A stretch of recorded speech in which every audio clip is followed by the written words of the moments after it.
বন্ধুরা, আজকে আমি নেটওয়ার্ক বিজনেস বা ডাইরেক্ট সেলিংসের ব্যাপারে কিছু কথা বলতে এসেছি।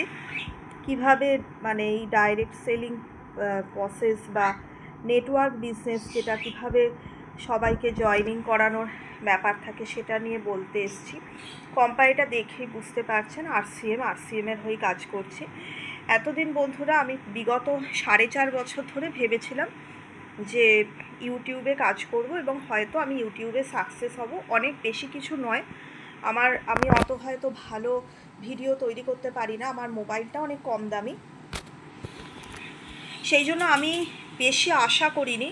আর আমি একটা কমন জিনিসই শো করি, যেটা আমার ব্লগিং চ্যানেল বা গেমিং চ্যানেল ছিল।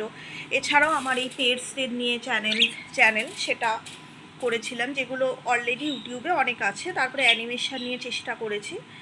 তো 1 মাস আগে আমার গেমিং চ্যানেলটা সম্পূর্ণভাবে টার্মিনেট মানে খুব খারাপভাবে হয়ে যাবার পরে, এবং আমার ফেসবুকে বিগত 3 দিন আগে আমার পেজ এবং আমার মানে সমস্ত কিছু, মানে আমার পেজ, আমার ইনস্টাগ্রাম, আমার ফেসবুক সব বন্ধ হওয়ার পরে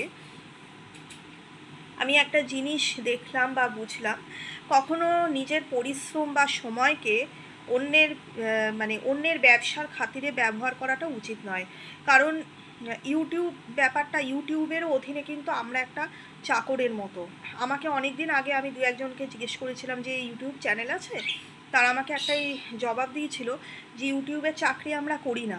হ্যাঁ, ইউটিউব হোক বা ফেসবুক হোক, দুটোরই কিন্তু মালিক আলাদাই। যারা আমাদেরকে কর্মচারী হিসেবে আমাদের শ্রমটাকে, এবং আমরা যেই যে মোবাইলে রিচার্জ করি, মেমোরি কার্ড ভরি, এগুলোকে নিজেদের প্রফিটেবল হিসেবে কাজ করে, এবং সেখানে আমরা ফ্রিলি কাজ করতে পারি না।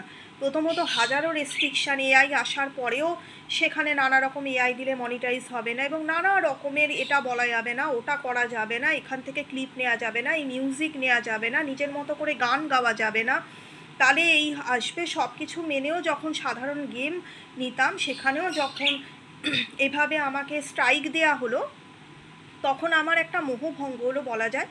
এবং আমি পরিষ্কার বুঝতে পারলাম যে ইউটিউবকেও নিজের শুধুমাত্র কাজের জন্যই ব্যবহার করা উচিত। পাগলের মতো খেটে ইউটিউব আমাকে কিছু দেবে, এই ব্যাপারটা আর এক্সপেক্ট না করাই আমার জন্য ভালো। তো আমি সেই জন্য আমার নিজস্ব তো একটা মানে দোকান আছেই, প্লাস আমার নিজের একটা অ্যাস্ট্রোলজিক্যাল চ্যানেলও আছে, আমি নিজে অ্যাস্ট্রোলজি করি। তো সেক্ষেত্রেও আমার কিছু ব্যাপার তো রয়েছে সেই বিষয়গুলো নিয়ে।